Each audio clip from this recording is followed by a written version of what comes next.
Revenge দেখা বলে নাই যে ছবি দেখে বমি আইছে, এই কথা কিন্তু বলে নাই।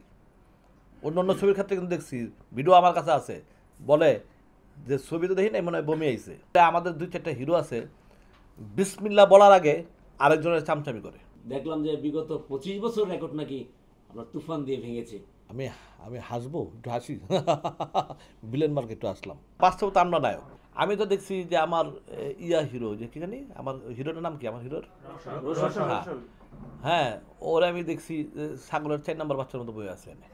ইকবাল আসলেই কাউন্টারটা দাঁড়ায়, ইকবাল আসলেই একটা ছবিটা হাইপে উঠে।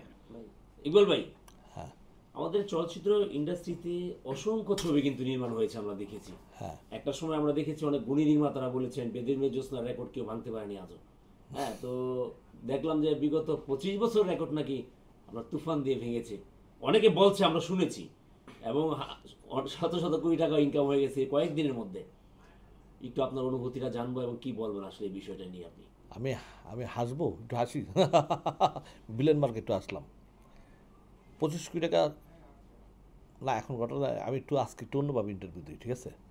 ইন্টারভিউ হলো এই মুহূর্তে বাংলাদেশে 500 কোটি টাকার মার্কেট হয়ে গেছে। 500 কোটি টাকার মার্কেট হয়ে গেছে এই মুহূর্তে বাংলাদেশে। 100 কোটি টাকায় হয়তো এক নায়ক নিব, 200 টাকা খরচ করবে সিনেমায়, 200 কোটি লাভ থাকবে। এই বর্তমানে 100 দেওয়া আমরা এই মার্কেটটা বুঝে ফেলছি। এই মার্কেটে ইনশাল্লাহ আমরা বুঝে ফেলছি, মোটামুটি 500 কোটি টাকার মার্কেট অলরেডি বাংলাদেশে হয়ে গেছে। বাংলাদেশ বিদেশে সব কিছু মিলে হয়ে গেছে।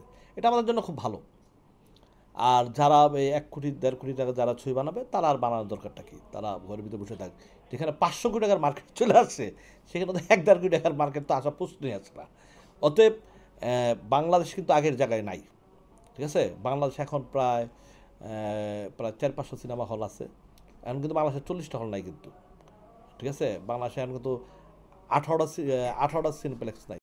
অনেক 90 দশকের বা 80 দশকের অনেক আর্টিস্ট আসছে, পাশাপাশি এখানে আমরা দেখলাম আরিফিন শুভ এক পর্যায়ে শাকিব খানের পা ধরে সালাম করলো। এটা আপনি একজন পরিচালক বা প্রযোজক হিসেবে কিভাবে দেখছেন?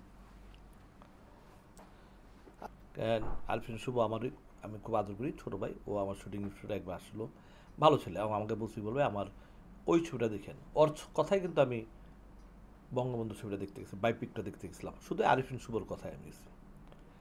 তা আমার এখানে একটু খারাপ লাগছে, এটা আমার ব্যক্তিগত মত, যে আরিফিন শুভ বাংলাদেশের ইন্ডিয়ার ভিতরে 2টা দেশ মিলে তাকে সিলেক্ট করা হয়েছে ইন্টারন্যাশনাল হিরো হিসাবে, বাইপিকে, বঙ্গবন্ধুর বাইপিক। তার টাকাটা অনেক উপরে, এটা আমার কাছে মনে হয়, ঠিক আছে? সেইখানে যে আমি জানি না যদি পা ধরে থাকে বা কারো ফুলছে কিনা আমি জানি না, হ্যাঁ। তো এটা আমার কাছে ব্যক্তিগতভাবে আমার কাছে এটা ভালো লাগে না। কি লাগে নাই, 2টা দেশ মিলে তোমাকে ইন্টারন্যাশনাল, তুমি বঙ্গবন্ধুর বাইপিক করছো, বাংলাদেশের সর্বোচ্চ হায়েস্ট টাকার ছবি করছো, 70 কোটি টাকা বাজেটে তুমি ছবি করছো। তুমি কিন্তু একটা ইন্টারন্যাশনাল ফিগার। তোমাকে রেসপেক্ট করা আমি খারাপ বলতেছি না, কিন্তু আমার সারা জীবন আমি একটা জিনিস শিখছি, যে আমি আমার বাপ মা ছাড়া আমি কোনোদিন কারো পা হাত ধরে সালাম করিনি, আমার বাপ মা ছাড়া। এটা করা নিষেধ, এটা গুনাহ, এটা গুনাহ আমি মনে করি। একমাত্র সেজদা দেবো আল্লাহকে, রাব্বুল আলামিনকে, আর হাত পা ধরে সালাম করবো। ঈদের সময় আমরা করতাম আমাদের আম্মা এবং আব্বা, আর কারো সালাম করতাম না। শুনেছি এই সালামের পিছনে একটা উদ্দেশ্য আছে, তুফান 2 আসতে যাচ্ছে, সেখানে নাকি আমি এগুলো যদি সুযোগ পাওয়ার জন্য শাকিব খান না, যদি সে আমি তোর বলি, আমি তো দেখছি যে আমার ইয়া হিরো, যে কি জানি আমার হিরোটার নাম কি, আমার হিরোর হ্যাঁ, হ্যাঁ, ওরা আমি দেখছি ছাগলের 4 নম্বর বাচ্চার মতো বই আছে, 4 নাম্বার শুরুতে যে বসে আছে, ঠিক আছে? তো তার কাছে 100 কোটির ছবি মনে হয়েছে। তো আমি একটু আগে বলছিলাম যে 500 কোটি বাংলাদেশের মার্কেট, ঠিক আছে? এমনি আমরা বলি নেই। তো নিজের পার্সোনালিটি, নিজের ওয়েট প্রত্যেকটা মানুষ ধরে রাখা উচিত। আমি একটা কথা বলতে চাই আজকে, এই কথাটা যে অনেকে আমাকে বলছে, 2-4 জন বলছে, 2-4 জন বলছে, কি বলছে, যে ইকবাল ভাই পরে নিয়ে কথা বলে দেখে ওর দর্শকটা ছবি দেখে না। আমি ওই ছাগলদের বলতে চাই, আরে ছাগল, ইকবাল আসলেই কাউন্টারটা দাঁড়ায়, ইকবাল আসলেই একটা ছবিটা হাইপে উঠে, ঠিক আছে, ইকবালের কথাই মানুষ হলে দর্শক ইকবালে ছুটে দেখতে আসে। তোদের কথা, তোদের হিরোইজম, তোদের নায়িকিজম কোনোদিনই ছবি দেখতে যায় না। কারণ কি, ইকবালটা একটা গাইল দিলেও যায় তার এন্ট্রিরা, যে সারা কী ছবিটা মানাইছি তার একটা দেখে একটা গাইল দিই, ঠিক আছে, এলে ইকবাল ছবি হয়।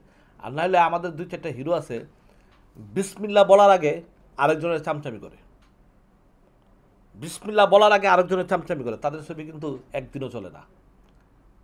নাম বললাম না, ওরা ছোটো ভাই, আমার খুব কাছের ছোটো ভাই, নাম বললাম না, ঠিক আছে। অতএব চামচামি করে কোনোদিন কেউ বেশি দিন টিকতে পারে না, চামচামি করে কোনোদিন ছবি চলে না। বাঘের মতো, বাচ্চার মতো বাঁচো, বাঘের বাচ্চা। হিরো মানে কি, নায়ক মানে কি? নায়ক মানে বাস্তবে তো আর নায়ক না, বাস্তবে তো আমরা নায়ক, বাস্তবে কিন্তু আমরা নায়ক। তোমরা পর্দার নায়ক, পর্দার ভেতর বাঘের ভেতর থাকো না। নিজের চামচামি করো, উঠতে হইলে নিজের চামচামিটা করো। পরের চামচামি করলে তোমার ইমেজটা কমে যায়, তখন মানুষ তোমাকে কী মনে করে জানো? তো হালা তো হিরো জাতি না, ও তো আরেকজনের চামচামি করে, ওর ছবি কী দেখ, এইটা মনে করে, ঠিক আছে। ওই যে আলতু ফালতু কথা আমি বলি, আলতু কথা বলে দিয়ে দর্শক যায়, কাউন্টার দিয়ে একটা গাল দিলেও যায় দর্শক দেখতে। 3 সপ্তাহ ধরে কিন্তু আজকে চলতেছে যমুনা ফিউচার আমার রিভেঞ্জ, ঠিক আছে, আরও কিন্তু জায়গায় চলতেছে, হ্যাঁ, এবং চলবে। মানুষ কিন্তু রিভেঞ্জ দেখা বলে নাই যে ছবি দেখে বমি আইছে, এই কথা কিন্তু বলে নাই। অন্য অন্য ছবির ক্ষেত্রে কিন্তু দেখছি, ভিডিও আমার কাছে আছে, বলে যে ছবি তো দেখি নাই, মনে হয় বমি আইছে। তুমি ছাগলদেরকে বলি পার্সোনালি রাখ, তারপরে হিরোজিমগিরি কর।